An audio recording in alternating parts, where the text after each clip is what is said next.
تحریر اسدار چودھری۔ ناظرین، عرب خطے کی تقسیم کا اہم کردار لارنس آف عربیہ، جسے گمنامی کی خواہش کراچی لے آئی تھی۔ تھامس ایڈورڈ لارنس کا شمار 20ویں صدی کی ایسی شخصیات میں ہوتا ہے جنہیں ایک زندگی اور بعد از موت ایک افسانوی کردار جیسی شہرت ملی، اور دنیا انہیں لارنس آف عربیہ کے نام سے جانتی ہے۔ ایک ٹریفک حادثے میں شدید زخمی ہونے والی اہم برطانوی شخصیت نے اتوار 19 مئی 1935 کو اپنی زندگی کی آخری سانسیں لیں۔ یہ خطہ ارض کا نقشہ بدلنے والے تاریخ کے ایک ایسے اہم کردار کی موت کا دن تھا جو اپنے پیچھے کئی داستانیں چھوڑ گیا تھا۔ آج مشرق وسطیٰ کا جو نقشہ ہم دیکھتے ہیں تو اس پر کئی ممالک نظر آتے ہیں۔ عراق، شام، اردن اور سعودی عرب سمیت دیگر ملکوں میں تقسیم یہ خطہ ہمیشہ سے ایسا نہیں تھا۔ پہلی جنگ عظیم کے دوران اتحادی قوتوں نے اپنے مد مقابل سلطنت عثمانیہ اور جرمنی کو پسپا کرنے کے لیے جو فیصلے کیے وہ اس خطے میں نقشوں پر نئے ممالک کی شکل میں سامنے آئے۔ مورخین کے نزدیک برطانیہ کے سابق وزیر اعظم اور پہلی عالمی جنگ کے بعد ایک سیاسی مدبر کے طور پر سامنے آنے والے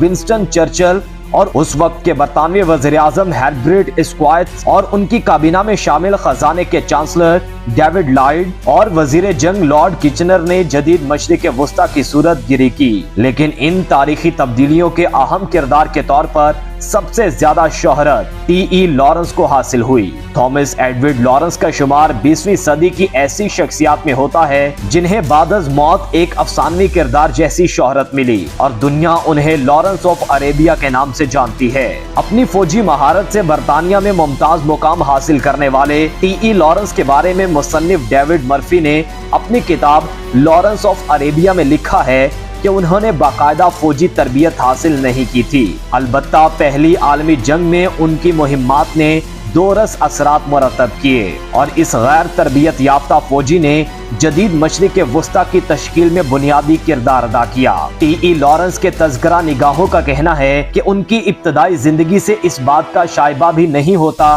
کہ وہ کوئی کامیاب عسکری تدبیر کا اسٹریٹجسٹ یا مہم جو بن سکتے تھے، البتہ ان کے ابتدائی رجحان سے لگتا تھا کہ وہ ایک آرکیولوجسٹ یا ماہر آثار قدیمہ ضرور بنیں گے۔ خود لارنس کو بھی تصنیف اور طباعت کے کام میں زیادہ دلچسپی تھی۔ دور طالب علمی میں لارنس کی تاریخ سے دلچسپی کی وجہ سے ہی وہ ترکوں کے خلاف عربوں کی بغاوت منظم کرنے میں ایک اہم کردار ثابت ہوئے۔ تھامس ایڈورڈ لارنس 16 اگست 1888 کو برطانیہ کے علاقے شمالی ویلز میں پیدا ہوئے۔ ان کے والد سر تھامس چیپمن آئرلینڈ کے ایک بڑے خاندان سے تعلق رکھتے تھے، جبکہ والدہ سارا لارنس تھامس کے بچوں کی آیا تھی۔ لارنس کے سوانح نگار ڈیوڈ مرفی کے مطابق اس حوالے سے معلومات تو دستیاب نہیں کہ ان دونوں کے مراسم کب قائم ہوئے، البتہ تھامس چیپمین نے سارا کے ساتھ اپنی بیوی، بچے اور آبائی گھر کو چھوڑ دیا، اور بعد میں ان دونوں کے ہاں 5 بچوں کی پیدائش ہوئی۔ تھامس چیپمن نے چونکہ اپنی پہلی بیوی کو طلاق نہیں دی تھی، اس لیے برطانیہ کے قانون کے مطابق وہ سارا سے شادی نہیں کر سکے، اور انہوں نے اپنی بیوی کا خاندانی نام لارنس اختیار کر لیا، اور یہی نام ان کے بچوں کو بھی دیا گیا۔ 1896 میں اس خاندان نے آکسفورڈ میں سکونت اختیار کی۔ مرفی کے مطابق انہیں لڑکپن ہی میں اپنے والدین کے تعلق کی نوعیت کا علم ہو گیا تھا، اور اپنی اس غیر قانونی حیثیت کے احساس نے اس کی زندگی کو متاثر بھی کیا۔ لارنس نے 1896 میں city of Oxford high school میں داخلہ لیا اور 1909 تک تعلیم مکمل کی۔ بچپن میں وہ سب سے الگ تھلگ رہنے والا لڑکا تھا، لیکن اس میں بلا کا تحمل تھا۔ دور نوجوانی میں لارنس نے کبھی فوجی کیریئر کے بارے میں نہیں سوچا تھا۔ انہیں تاریخی مقامات میں بہت دلچسپی تھی۔ 1906 سے 1907 کے دوران لارنس نے فرانس میں قلعوں کے طرز تعمیر کا مطالعہ کیا، اور بعد ازاں آکسفورڈ یونیورسٹی میں بھی اس نے یہ سلسلہ جاری رکھا۔ 1908 میں لارنس نے شام میں صلیبی دور کے قلعوں کا مطالعاتی دورہ بھی کیا۔ اسی دوران لارنس نے شام اور فلسطین کے علاقوں میں 1770 کلومیٹر کا سفر کیا، جو اس دور میں ایک بڑا خطرہ مول لینے کے مترادف تھا۔ اس سفر میں لارنس کو ایک مرتبہ گولی بھی لگی، اور اس کی موت کی خبر بھی حلب کے اخباروں میں شائع ہوئی۔ اس سفر کے دوران کی گئی تحقیق کی بنیاد پر لارنس نے صلیبی جنگوں کے یورپی فوجی تعمیرات پر اثرات کے موضوع پر BA کا مقالہ لکھا۔ 1910 میں لارنس نے آکسفورڈ سے آنرز کی ڈگری حاصل کی۔ اس کے بعد لارنس نے دوبارہ مشرق وسطی کا سفر کیا اور موجودہ لبنان میں شامل شہر جبیل میں عربی زبان سیکھی۔ اپنے اس تعلیمی سفر کی وجہ سے مشرق وسطی لارنس کی توجہ کا مرکز بن چکا تھا اور پھر نومبر 1910 میں اسے شام میں کارکمیش کے قدیم آثار کی کھدائی کی ملازمت مل گئی۔ اسی سلسلے میں لارنس نے 1911 میں شام کا سفر کیا اور اگلے 4 برس تک مشرق وسطی میں آثار قدیمہ پر کام کیا۔ اس پورے عرصے میں لارنس مسلسل ان علاقوں میں کام کرتا رہا جو سلطنت عثمانیہ کی حدود میں شامل تھے۔ کارکمیش میں کام کرتے ہوئے لارنس نے آرکیولوجی اور عربی میں اپنی مہارت بڑھائی۔ یہاں کام کے دوران لارنس کو عرب روایات کے بارے میں گہری معلومات حاصل ہوئی اور اگلے ہی برس انہوں نے موجودہ عراق میں شامل علاقوں کا سفر بھی کیا۔ مورخین کے مطابق عام طور پر یہ خیال کیا جاتا ہے کہ لارنس نے اسی دوران برطانیہ کے لیے جاسوسی شروع کر دی تھی۔ اس تاثر کے لیے یہ دلیل بھی پیش کی جاتی ہے کہ لارنس نے شام میں کارکمیش کے علاقے سے گزرنے والی برلن تا بغداد ریلوے لائن کی تفصیلات جمع کرنا شروع کر دی تھی جسے جرمن انجینئرز نے تعمیر کیا تھا۔ تاہم لارنس آف عربیہ نے باقاعدہ طور پر 1914 میں ملٹری انٹیلیجنس کے لیے کام کا آغاز کیا۔ انہیں کالج کے ایک ساتھی لیونارڈ نے جزیرہ نما سینائی میں ہونے والے ایک سروے میں شریک ہونے کی دعوت ارسال کی تھی۔ اسکاٹ اینڈرسن کی کتاب لارنس ان عربیہ میں اس کا تذکرہ ملتا ہے۔ بظاہر اس سروے کا مقصد قدیم آثار کا کھوج لگانا تھا، جبکہ دراصل برطانیہ کے ڈائریکٹر ملٹری آپریشن کی ہدایت پر سینائی کے علاقے سے سوئس کی جانب عثمانی افواج کے حملے کے امکانات اور برطانوی فوج کو پیش آنے والی ممکنہ مشکلات کا جائزہ لینے کے لیے یہ سروے کرایا جا رہا تھا۔ لارنس اور اس کا دوست سویلین کے طور پر اس سروے میں شریک ہوئے اور اسی دوران لارنس کی ملاقات کئی انٹیلیجنس افسران سے ہوئی۔ سن 2014 میں جب عالمی جنگ کا آغاز ہوا تو لارنس نے برطانیہ کے جنرل سٹاف انٹیلیجنس کے جیوگرافیکل سیشن میں باقاعدہ شمولیت اختیار کی۔ لارنس نے سویلین کی حیثیت سے کام کا آغاز کیا، تاہم 26 اکتوبر 1914 کو انہیں باقاعدہ فوج میں سیکنڈ لیفٹیننٹ بنا دیا گیا۔ یہ تقرری ایسے افسران کے اسپیشل لسٹ کے تحت ہوئی جو باقاعدہ فوجی تربیت کے بغیر کسی خاص مشن کے لیے بھرتی کیے جاتے ہیں۔ کچھ ہی دنوں بعد پہلی عالمی جنگ کا آغاز ہو گیا، جس میں اس وقت کی بڑی عالمی قوتوں کے 2 بڑے گروہ آمنے سامنے تھے۔ مرکزی طاقتوں کے گروہ میں جرمنی کے ساتھ سلطنت عثمانیہ، ہنگری اور آسٹریا شامل تھے، جبکہ برطانیہ، فرانس اور روس اتحادی گروپ کی سرکردہ قوتیں تھیں۔ اسی دوران دسمبر 1914 میں لارنس قاہرہ میں انٹیلیجنس ڈپارٹمنٹ میں شامل ہو گئے۔ ڈیوڈ مرفی کے مطابق لارنس اس علاقے میں آثار قدیمہ کی کھدائی کے کام کا تجربہ رکھتے تھے، لیکن کسی کو اندازہ نہیں تھا کہ ان کی مقامی زبان، قبائل اور جغرافیے سے واقفیت خطے کے مستقبل سے متعلق انتہائی اہم مہمات میں کام آنے والی تھی۔ انٹیلیجنس ڈپارٹمنٹ میں لارنس کو عثمانی فوج اور سیاسی قائدین سے متعلق معلومات جمع کرنے کی ذمہ داری دی گئی۔ موصول ہونے والی معلومات کی بنیاد پر لارنس نے ان کے تفصیلی شخصی خاکے لکھے، جن میں انسانی نفسیات سے متعلق ان کی گہری معلومات اور تجربے کی صلاحیت جھلکتی تھی۔ اس دوران سوئس کینال پر ترکوں کا حملہ ناکام ہونے کے بعد قاہرہ میں ترک جنگی قیدیوں کی بڑی تعداد لائی گئی اور لارنس کو ان قیدیوں سے انٹرویو کرنے کی ذمہ داری دی گئی۔ لارنس چونکہ پہلے ہی سلطنت عثمانیہ میں شامل فلسطین اور شام کے علاقوں کے بارے میں وسیع معلومات رکھتے تھے، اسی لیے ترکی کے فوجیوں سے بہت جلد بے تکلف ہو کر ان سے فوج کے متعلق بہت سی باتیں معلوم کر لیا کرتے تھے۔ قیدیوں سے ہونے والی گفتگو سے